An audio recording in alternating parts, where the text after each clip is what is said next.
Bom dia, graça e paz, povo abençoado por Deus com a salvação em Cristo Jesus. Espero que você esteja bem, estamos aqui para mais um culto, mais uma ministração da Palavra de Deus e eu tenho certeza que Deus vai falar ao seu coração nesta manhã também. Você percebe o quanto nós somos abençoados por ser salvos ou com a graça em Cristo Jesus? 1 Pedro Capítulo 1, a partir do versículo 3 diz: Bendito seja o Deus e Pai de nosso Senhor Jesus Cristo, que conforme a sua grande misericórdia, Ele nos regenerou para uma esperança viva por meio da ressurreição de Jesus Cristo dentre os mortos, para uma herança que jamais poderá perecer, macular-se ou perder o seu valor. Herança guardada nos céus para vocês que mediante a fé são protegidos pelo poder de Deus, até chegar à salvação prestes a ser revelada no último tempo. Nisso vocês exultam, ainda que agora por um pouco de tempo devam ser entristecidos por todo tipo de provação. Assim acontece para que fique comprovado que a fé que vocês têm, muito mais valiosa do que o ouro que perece, mesmo que refinado pelo fogo, é genuína e resultará em louvor, glória e honra quando Jesus Cristo for revelado. Nós somos privilegiados, nós somos abençoados com a salvação em Cristo Jesus. E eu espero que você entenda dessa forma também, que a salvação, que a graça de Cristo é um privilégio para nós, ter sido perdoado, amado, e reconciliado com o Pai mediante a obra de Cristo na cruz. Convido você, onde você está, na sua casa, ou onde você estiver, a fechar os seus olhos para a gente ter uma palavra de oração também.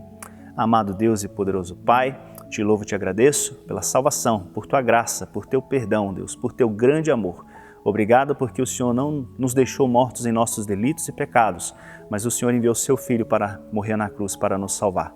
Te louvamos e te agradecemos. Jesus, obrigado por todo o seu sacrifício. Obrigado porque o Senhor abriu mão de tudo para vir a este mundo e sofrer e pagar uma dívida que era nossa.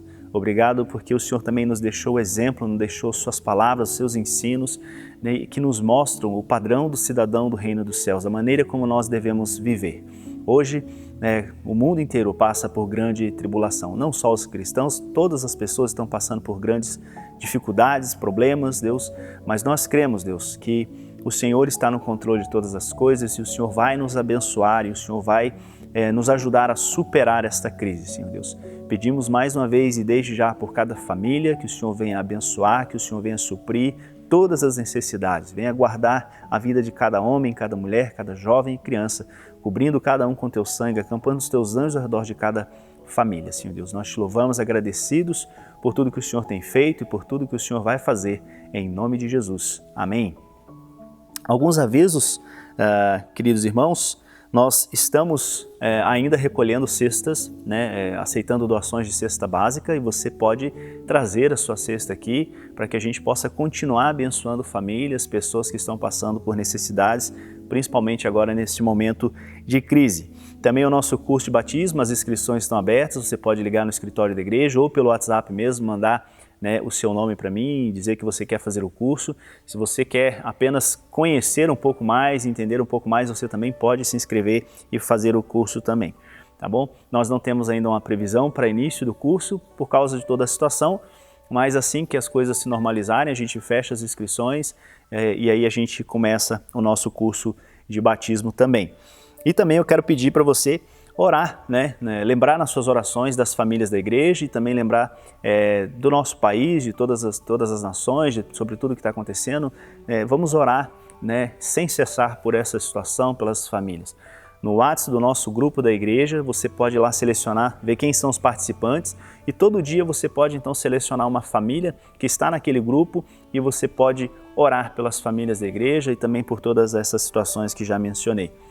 Mais uma vez eu te peço que eu digo que se você precisa de ajuda, se você está passando por dificuldades, entre em contato conosco e nós estamos aqui também durante a semana, no período da tarde principalmente, para atender. Atendimentos individuais continuam sendo realizados, então se você precisar de aconselhamento pastoral ou algum tipo de atendimento, você pode nos contatar e a gente marca um horário e você pode vir aqui e nós vamos conversar. Estamos aqui para servir e queremos e fazemos isso com muita alegria no nosso coração, tá certo? Então esses são os avisos, fique atento também, né, ao que está acontecendo, né, e assim que as coisas se normalizarem a gente volta com os nossos encontros normais.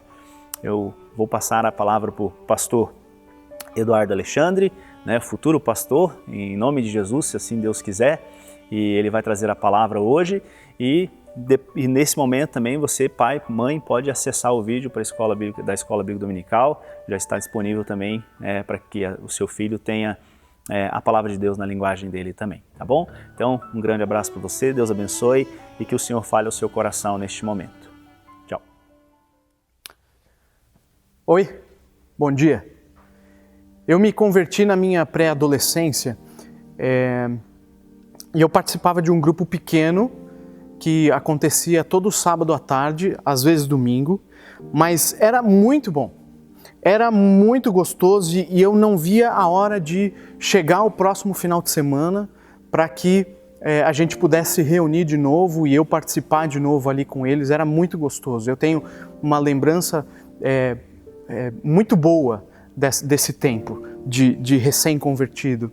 E depois, quando eu comecei a participar de acampamentos e retiros da igreja, eu comecei a perceber que eu sofria de um mal, que eu chamo de depressão pós-acampamento.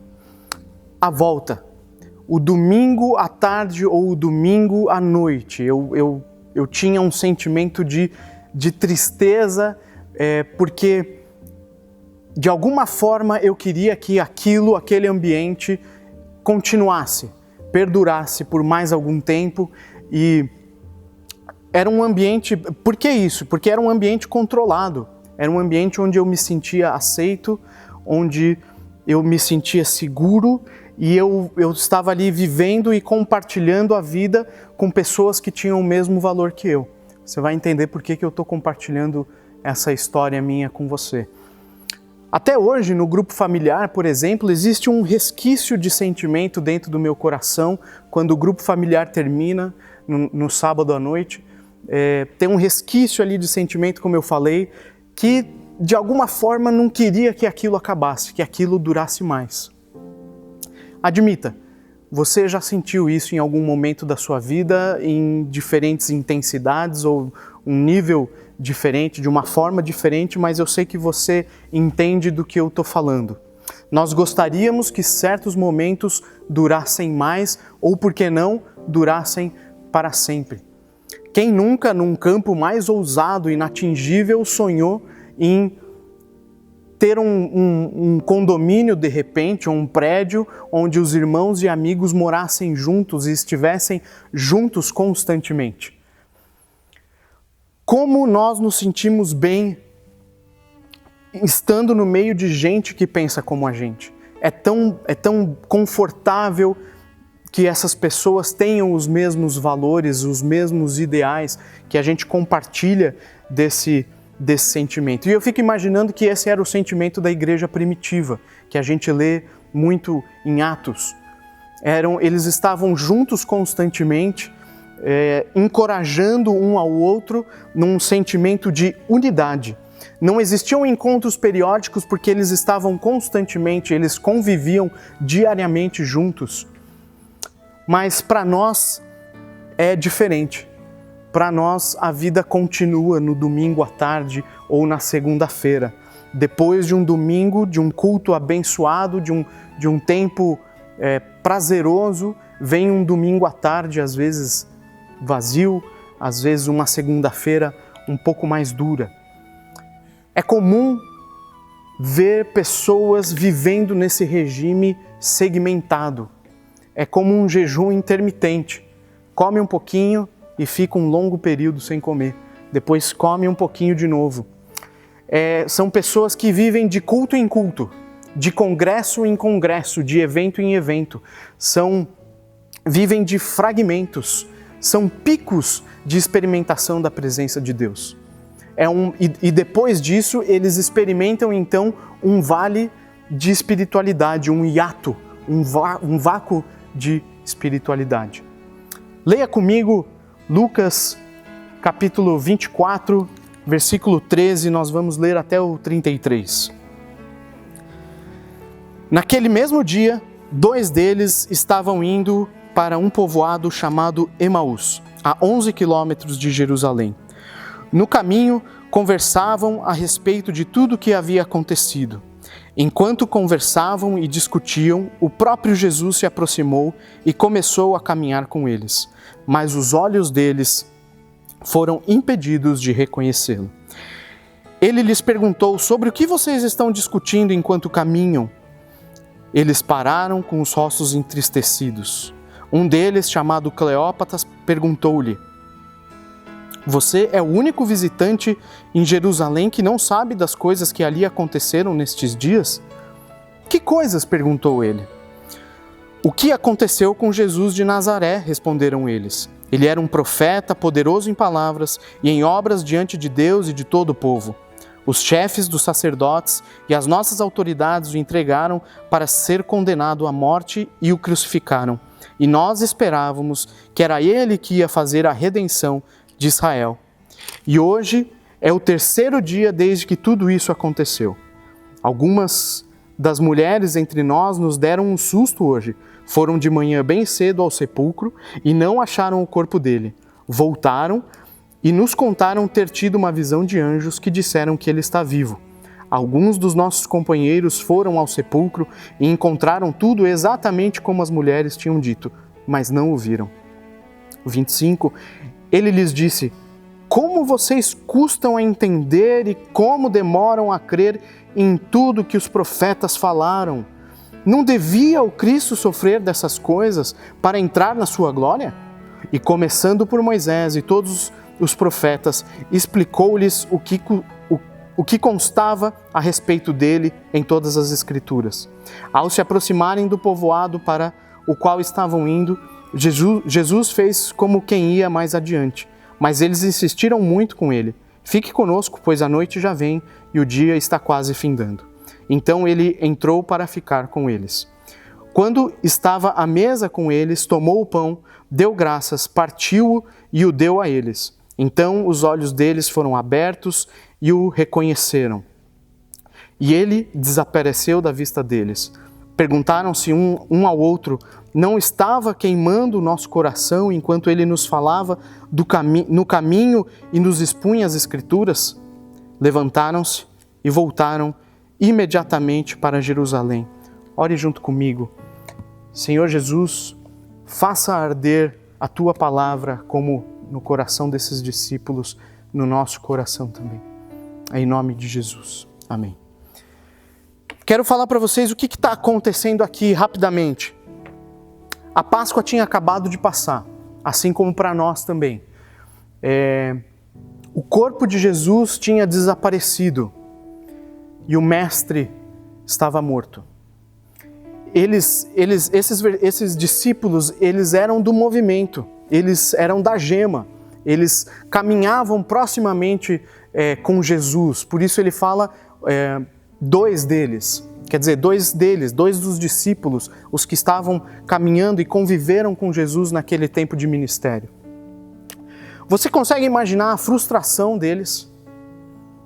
Caminhando, silêncio, cabisbaixos, dá para escutar o barulho da sandália arrastando no chão a cada passo. Não tinha palavra que pudesse expressar o pesar que eles estavam sentindo. Coração apertado, espírito abatido. A expectativa que eles estavam colocando em Jesus era muito grande. E, de repente, tudo tinha ruído. Os discípulos de Jesus, eles deixavam tudo para seguir Ele. Deixavam família, trabalho, amigos, tudo para seguir o Mestre, seguir o Rabi e viver um sonho, por que não? E de repente, do nada, eles se viram então dominados pela orfandade, sentimento de não temos mais pai.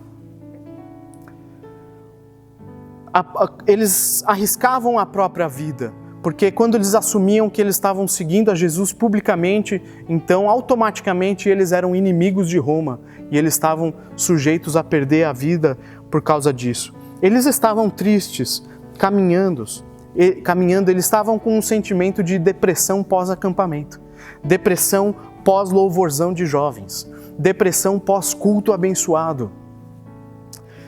Semelhante ao que nós às vezes sentimos, aquele sentimento de, puxa, era tão bom. E aí nesse momento que eles estão caminhando e Jesus aparece e então Jesus dá um migué. Jesus dá um de João sem braço, como a gente fala. Ele dá a oportunidade para eles desabafarem. Mas que coisas? Do que vocês estão me falando? Me conta essa história direito. E aí eles começam a dissipar as angústias e tensões que estavam dentro deles. Como assim? Jesus rejeitado, ele tinha que ser aceito pelos líderes políticos e religiosos. Ele ia redimir e resgatar Israel. Como assim você chega em casa, no trabalho, na escola, na faculdade, às vezes dentro da sua própria família, e Jesus não vive ali? E para aquele ambiente ali onde você está compartilhando e vivendo, o mestre continua morto. Como assim? É uma resposta carregada de injustiça e decepção. E aí Jesus responde, eu fico imaginando Jesus assim com a mão na cara, assim, balançando a cabeça, e ele fala assim, eu não acredito que eu estou escutando isso. Vocês não leram, vocês não escutaram tudo que vocês aprenderam na Torá, nas Escrituras, nos profetas? E então Jesus começa um discurso a respeito do Antigo Testamento, em que provavelmente ele tenha citado ele mesmo, Jesus citando Jesus. Eu imagino Jesus falando de Moisés e a liberdade da escravidão do Egito, falando de Josué e a conquista da terra prometida, a herança divina, Deus preservando a linhagem do Messias em Ruth e Boaz no meio do caos dos tempos dos juízes, Davi e a sua profunda espiritualidade escrevendo os Salmos, talvez tenha comentado sobre o templo de Salomão e a presença de Deus no meio do seu povo, o que significava tudo aquilo, e deve ter citado Isaías falando sobre contudo foi da vontade do Senhor esmagá-lo, um menino sim nasceu e o governo está firmado sobre os seus ombros. Ele deve ter feito um discurso tremendo ali, contando toda a história, todo o contexto, todo o cenário para eles. Vocês não lembram disso tudo? E as fontes arqueológicas confirmam uma cidadela, um vilarejo a 11 quilômetros de Jerusalém, que seria Emaús, 11 quilômetros, de caminhada entre 2h30, 3 horas, bem tranquilo. Então eles tiveram bastante tempo para conversar. Observe, Jesus está falando para eles nessa história, tudo o que vocês precisavam saber já foi revelado. Tudo o que vocês tinham que saber já está na Escritura, na cruz e na ressurreição, tendo a sua prova final. Não era o momento de ter dúvidas, mas era o momento de acreditar e seguir em frente. Para nós, a essência de Deus também já foi revelada. O seu Filho, Jesus e a sua obra. Jesus, então, deixa eles, mas permanece presente nas palavras que ardem no coração, é o termo que eles usam. Para nós, Ele está presente no Espírito Santo, presente na nossa caminhada solitária e errante, mesmo que nós não percebamos, assim como os discípulos de Emaús. Mesmo que nós não percebamos, Ele está perto. Meu irmão, a palavra de Deus tem que arder nos nossos corações. Salmos fala, como é feliz aquele que encontra prazer na lei do Senhor e nela medita dia e noite.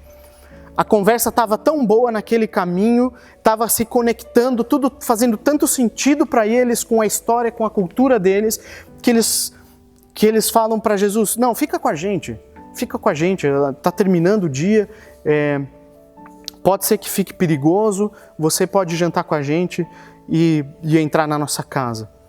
Entenda o significado desse ato. No partir do pão, reside a maior intimidade da vida social do judeu. É um ato simbólico, mas de extrema relevância e importância, de peso para esse trecho aqui, tão rico de cultura e significado para a gente. Na tradição judaica, quem parte o pão é o chefe da casa. E de repente a gente vê Jesus quebrando mais um protocolo. Ele mesmo partindo o pão, se tornando então o chefe da casa, se tornando o grande autor e anfitrião da nossa fé. Nos anos 80 e 90 era comum programas de TV com desafios de salto de motos e carros, onde eles pulavam obstáculos e canyons, e, enfim. Hoje não é tão comum, mas 80 e 90 tinha bastante disso na TV. E funcionava assim, o cara pegava uma moto preparada, envenenada, colocava um macacão normalmente chamativo, colorido, com listras e coisas assim, um capacete que naquele momento não significava nada, não servia para nada naquela circunstância.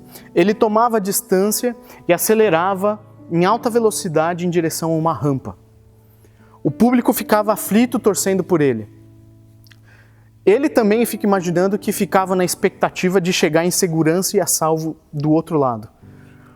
Essa é a imagem que eu tenho quando eu leio essa passagem.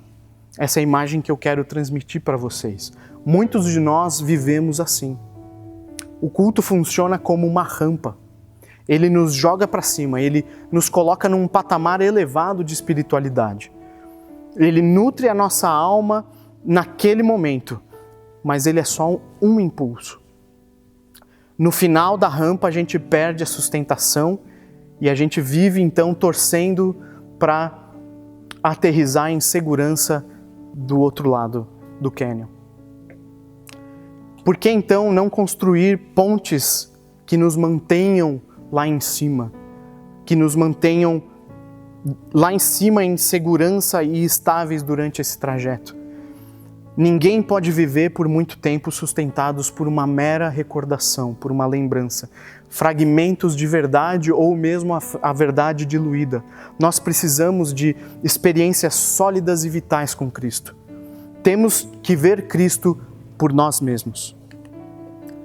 Caso contrário, esse vão que a gente vai pular de um culto para o outro, de um retiro para o outro talvez, caso contrário, se a gente não viver constantemente essa busca, esse vão pode ficar perigosamente muito distante.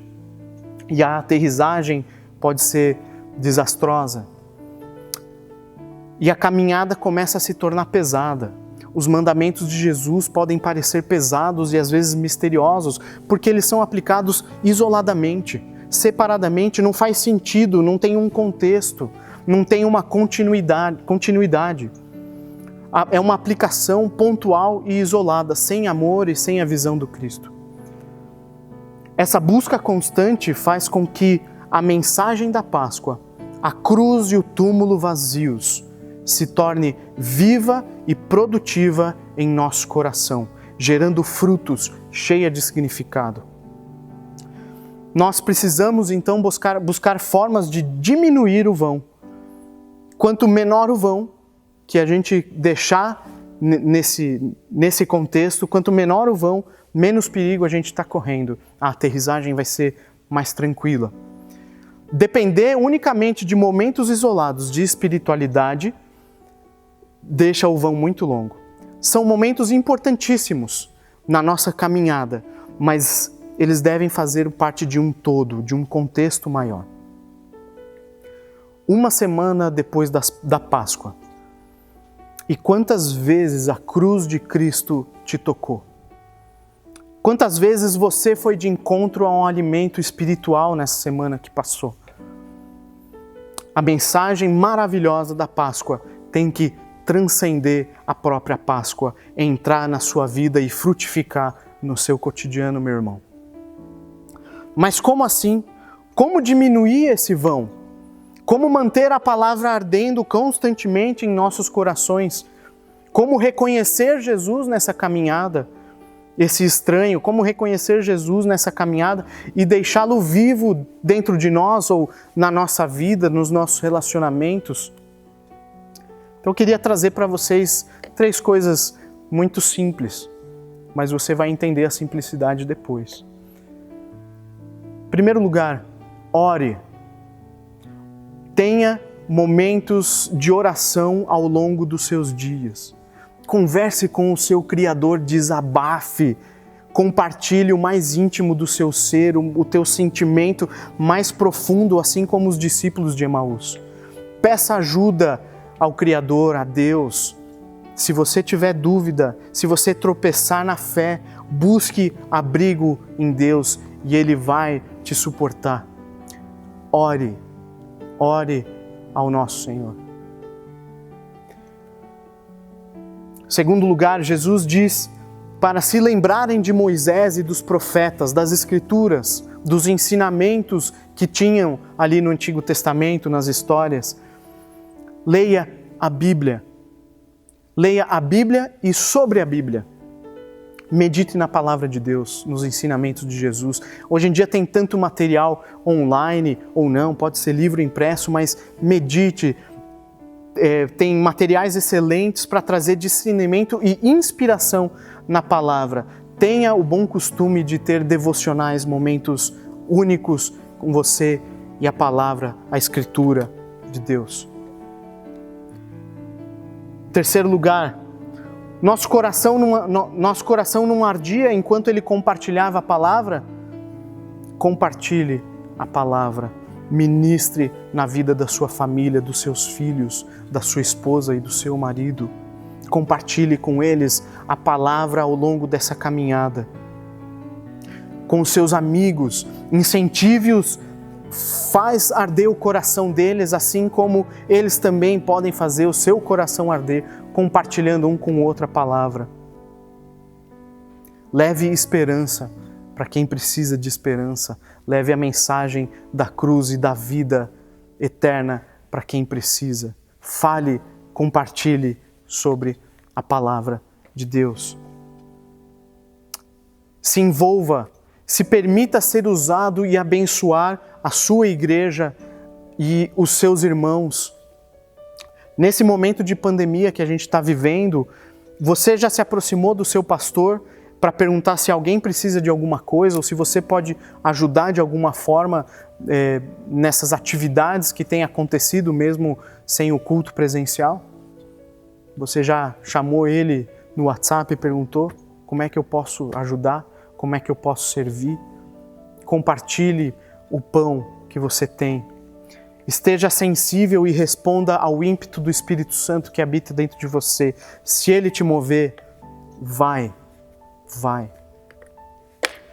Eu tenho certeza que você já escutou essas instruções de maneiras diferentes, em momentos diferentes, coisas semelhantes, e pode até parecer simples. E até talvez ineficaz, se você olhar elas isoladamente, separadamente. Mas se você olhar a visão maior, você está, na verdade, preenchendo o vazio da nossa vida com a presença do Espírito Santo e a palavra de Jesus, alimentando e fortalecendo a nossa fé, a nossa carência de relacionamento com o Senhor. Não subestime, meu irmão, a rotina de um homem de fé, de uma mulher de fé, que busca incessantemente no Senhor matar a sua necessidade de relacionamento. Meus irmãos, que a palavra de Deus, que os ensinamentos de Jesus e a mensagem da Páscoa faça arder o seu coração, a sua casa, a sua vida, e você então possa se abrir para receber o Cristo ressurreto. Deus nos abençoe. Ore junto comigo agora. Senhor Deus, obrigado porque os teus ensinamentos são tão vivos, tão perfeitos e tão completos. Jesus, quero pedir que você abençoe cada um dos meus irmãos que estão agora nas suas casas, Pai, que você faça arder essa Tua palavra, Pai, assim como você faz arder na minha vida, no meu coração, arde em cada uma das famílias, Pai, os sacerdotes dos lares, Senhor, que você possa encher eles de significado e dar para eles essa carência, essa vontade, essa ardência para que eles possam se dedicar e buscar preencher esse vazio, não só na vida deles, Pai, mas na vida dos familiares e dos amigos.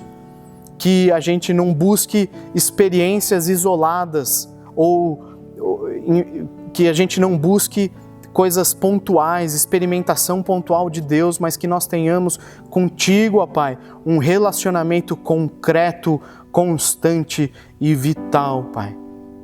Peço que você esteja conosco ao longo dessa semana, Pai. Obrigado mais uma vez pela Tua provisão, pela Tua palavra, em nome de Jesus. Amém.